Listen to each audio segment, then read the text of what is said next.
Well, I know that we're all, isolated somewhat, but it sure is cool to be able to see human faces.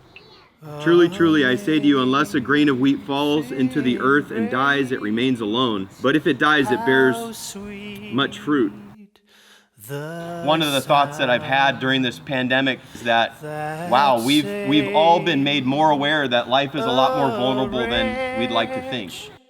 And Jesus comments on death here, but he's not necessarily commenting on the death that we're going to face. He's actually predicting his own death. And on Friday, following this statement, he actually goes to the cross.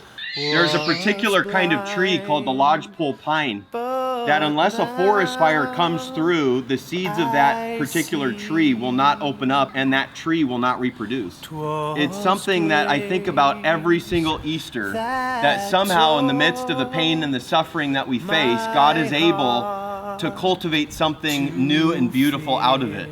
In fact, the reason why he went to the cross was to beat death, because he hates what sin, sickness, and death has done to us. God loves us so much that he never wants us to experience that ever. And that's why he came.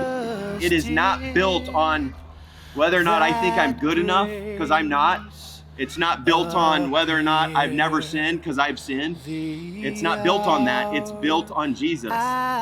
It's totally about him, and it's about the sacrifice that he made for me.